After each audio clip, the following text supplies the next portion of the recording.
Imagine a place that tells a story spanning centuries.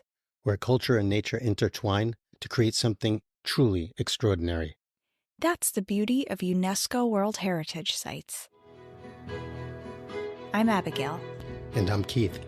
And this is Global Treasures, the podcast that covers the history, travel tips, and legends surrounding one of the 1,223 World Heritage sites each episode. These places have been identified as having universal cultural or natural significance. That is so exceptional that it transcends national boundaries and is of importance to present and future generations. Thanks for joining us for Season 2, where we're going to explore the 45 sites that UNESCO added in 1979.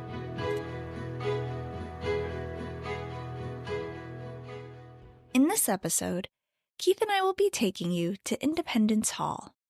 Independence Hall is located in Philadelphia, Pennsylvania, in the United States of America. Today, we're taking you on a journey to the heart of American democracy, Independence Hall. This iconic building isn't just a beautiful piece of architecture. It's the birthplace of a nation and the cradle of modern democracy. Independence Hall, originally known as the Pennsylvania State House, is a national historic park that holds immense significance in American history. It was within these brick walls that two of the most important documents in United States history were debated and signed: the Declaration of Independence in 1776 and the Constitution in 1787. These documents, enshrining universal principles of freedom and democracy, didn't just shape the United States, they had a profound impact on lawmakers around the world, becoming models for similar charters in other nations. Many historians consider these documents to have heralded the modern era of government. Independence Hall is located on Chestnut Street, between 5th and 6th Streets in Philadelphia. This location put it at the heart of early American political life, making it the perfect stage for the birth of a nation.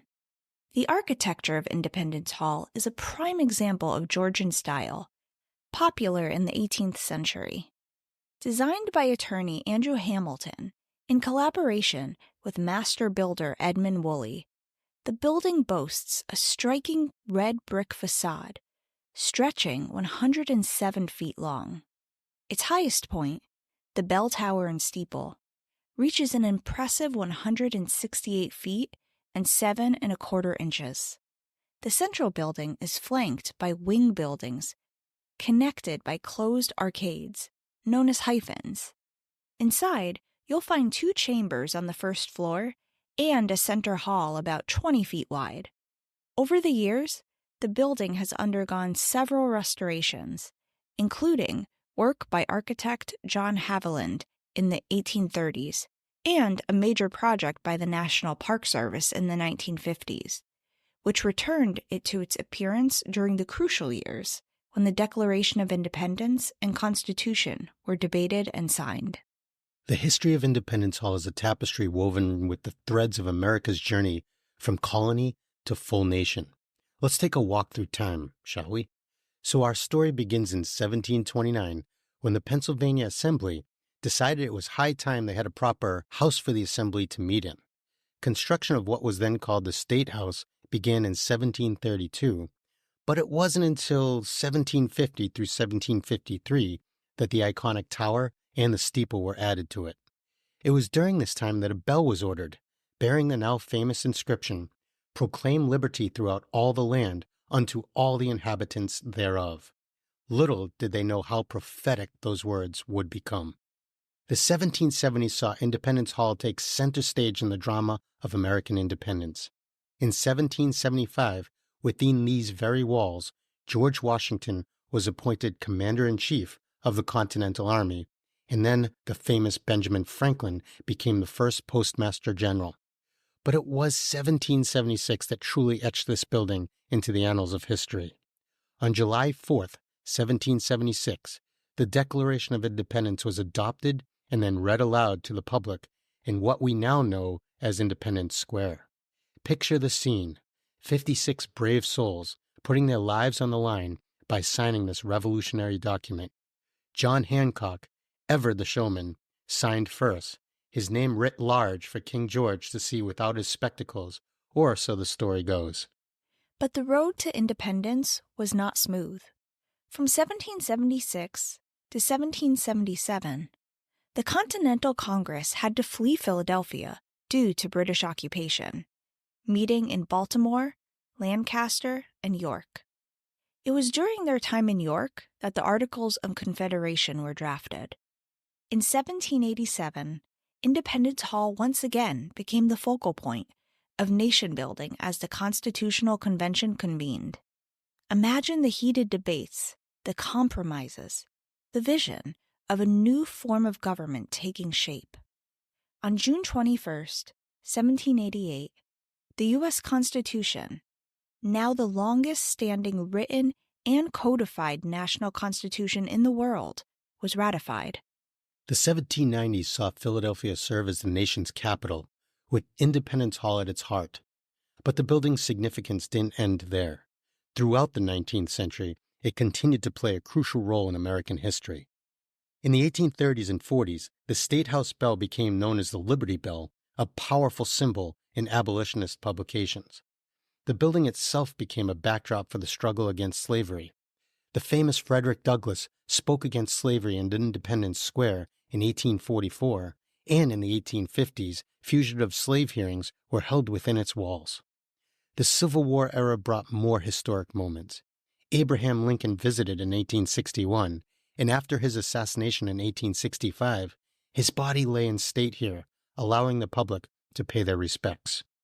As the nation grew and changed, so did Independence Hall's role. It became a shrine to American democracy, hosting centennial celebrations for both the Declaration of Independence and the Constitution. The Liberty Bell embarked on 7 tours across the nation between 1885 and 1915, spreading its message of liberty far and wide. The 20th century saw Independence Hall continue to be a symbol of American ideals and a site of civic engagement. In 1915, it hosted a convention that led to the formation of the League of Nations and eventually the United Nations. The ratification of the 19th Amendment, giving women the right to vote, was celebrated here in 1920. In the 1960s, the building and its surroundings became a focal point for civil rights demonstrations, including sit-ins at the Liberty Bell and gay rights demonstrations. These events highlighted that the struggle for liberty and equality, begun in this very building, was far from over. In 1976, America's bicentennial year, the Liberty Bell was moved to its own pavilion, allowing more visitors to see this symbol of American freedom. 3 years later, Independence Hall's global significance was recognized when it was declared a UNESCO World Heritage Site. The building's story continues to evolve. In 2001, security measures were increased following the September 11th attacks. In 2010, an outdoor exhibit and memorial were dedicated at the site of the President's House, acknowledging the complex history of freedom and slavery in the early republic. Today, Independence Hall stands not only as a relic of the past, but as a living symbol of the ongoing American experiment in democracy.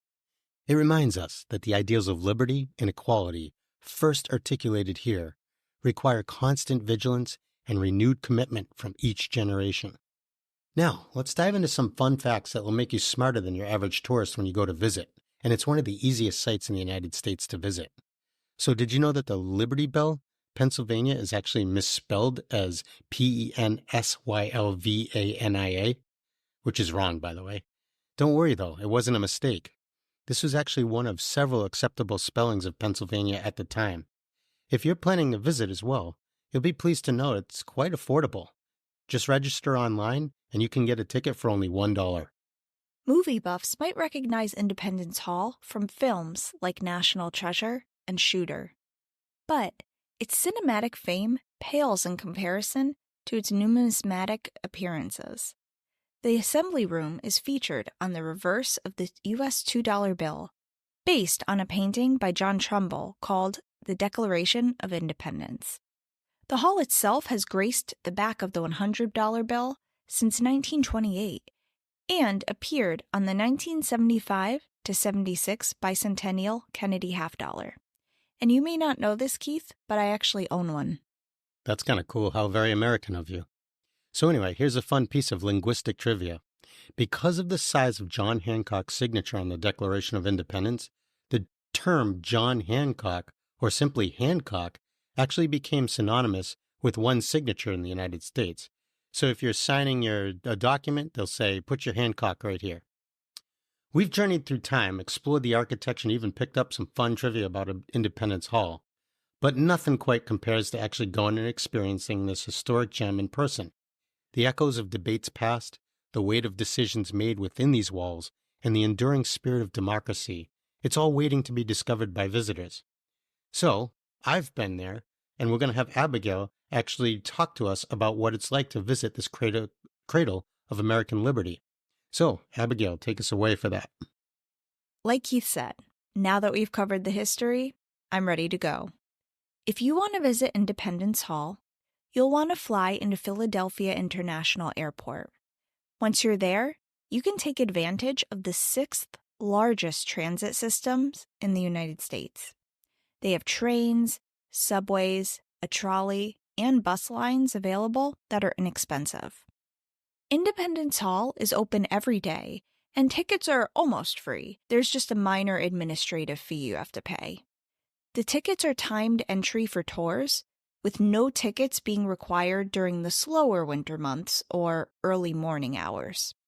However, during those hours, it's self-guided only. You won't have a tour. Apparently, there are park rangers around if you have any questions, though. Also, you will have to pass through security, so arrive early as not to miss your tour. You can call for tickets or go on recreation.gov. Make sure you book in advance as early as possible, since Independence Hall garners more than 5 million visitors annually. Tours are noted as being about 20 minutes long, so this probably isn't a site you're going to linger in for more than an hour tops. Something I thought was fantastic and wanted to note is American Sign Language interpreters are available by request, so reach out in advance to get that arranged if needed. Also, the first floor is handicap accessible. And this all makes me so happy because it's not always the case with World Heritage sites that they're even somewhat ADA compliant. God bless America, as they say. In terms of the best time to go, I generally avoid times of the year when you'll be battling school groups.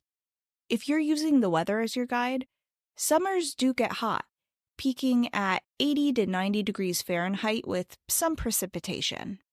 In the winter, Philly does get snow, and it can get as low as 20 degrees Fahrenheit. So, if you don't like the snow or cold, aim for the summer. I remember when I went, I took a tour, and it was actually really great because they added a lot of things that I didn't know that I probably should have as a American. So you mentioned this isn't necessarily a place where someone might spend a lot of time, which I can back up. I wasn't there for more than 40 minutes. Are there other things worth visiting while you're there? Definitely. So, if you're a history buff, the Liberty Bell is right across the street from Independence Hall. I've heard people tell me they were underwhelmed visiting the bell because, much like Independence Hall, you just go see the cracked bell, maybe take a photo and leave. But it's about what it represents for the United States that makes it so special. Then you have the Philadelphia Museum of Art, the Franklin Institute. You can go visit the piers or go to Reading Terminal Market, which is technically an indoor farmer's market, but I feel like that's underselling it. They have bakeries, ice cream, restaurants, arts and crafts vendors, and so much more. And if you're trying to navigate where to stay in the city, you'll have tons of chain hotels, bed and breakfasts, and homestays at your disposal. In terms of safety, be careful at night. If you stay in the mall area, you're probably fine because there's a relatively active police presence, but I'm always going to put this warning out there with any large city. Oh, and I almost forgot to mention one of my favorite things.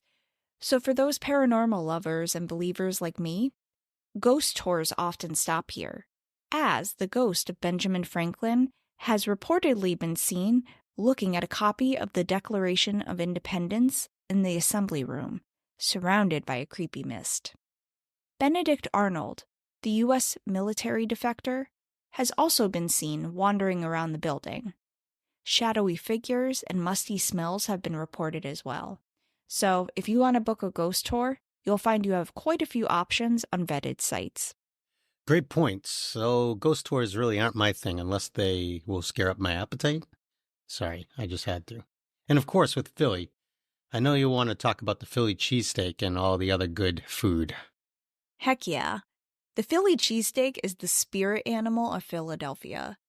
It was a sandwich invented in the 1930s that's served on a toasted roll with thinly sliced beef and cheese, sometimes Velveeta-style pseudo-cheese product, and usually with or without onions. People stand in very long lines at the iconic restaurants that serve them, so don't be surprised if you have to wait. I promise it's worth it. But if that's not your jam and you're still into carbs, they're known for having some of the best, rich, soft pretzels in the country. I think most people know what soft pretzels are, but in case you don't, it's dough shaped in a braided figure eight, covered in a thick, crunchy salt, and usually topped with a spicy mustard. Sometimes they're savory and sometimes that they're sweet as well, covered in cinnamon sugar, which is my favorite. So, transitioning, as always, I like to end episodes talking about how the city of Philadelphia and National Park Service are working to keep Independence Hall in a high state of preservation with a comprehensive management plan. There have been conservation studies done and advice yielded from experts to ensure proper restoration techniques are being used. Some examples of projects include steel supports they put in to stabilize the building. They also continually monitor the impact of the heavy visitation and have put in security systems to ensure visitors and staff are kept safe. Almost all of the exterior elements, as well as interior, are the same design and structure and original materials as when the founding fathers graced the building. And because it's owned by the city and managed by the National Park Service, it gets quite a bit of funding. And I always say, the sites with the most visitors are going to get the most dollars and attention. That's why we have this podcast, to bring light to all UNESCO World Heritage sites because they're all equally important. Thank you for listening to the Global Treasures podcast. If you would like to support the show, you can subscribe at Apple Podcasts, Spotify, or wherever you get your podcasts. You can also check us out on YouTube, TikTok, or Facebook. As we conclude our journey through the hallowed halls of Independence Hall, we'd like to express our heartfelt thanks for joining us on this exploration of America's democracy's birthplace. Abigail and I are truly passionate about bringing these UNESCO World Heritage sites to life. We hope our discussion has ignited your interest in this cornerstone of U.S. history. If you've enjoyed our deep dive into Independence Hall, we'd be incredibly grateful if you could just take a moment to leave us a 5-star written review. Your feedback not only helps fellow history enthusiasts and travel lovers discover our show, but also fuels our commitment to showcasing these remarkable sites. Whether it's a few words or a longer reflection, each review is a valuable contribution to our mission of preserving and celebrating our shared global heritage. We're deeply appreciative of all of our listeners who help spread the word about these incredible landmarks and the stories they hold. Now, get ready to pack your virtual bags as we prepare for our next adventure. We're heading halfway across the world to the mystical Kathmandu Valley in Nepal. This breathtaking region is home to 7 groups of monuments and buildings that showcase the full range of historic and artistic achievements that have made Kathmandu Valley world famous. We'll explore a tapestry of architectural wonders set against the backdrop of the majestic Himalayas. Until then, keep your passion for heritage burning bright and your sense of wonder alive. The next chapter in our global exploration of human creativity and spiritual devotion awaits.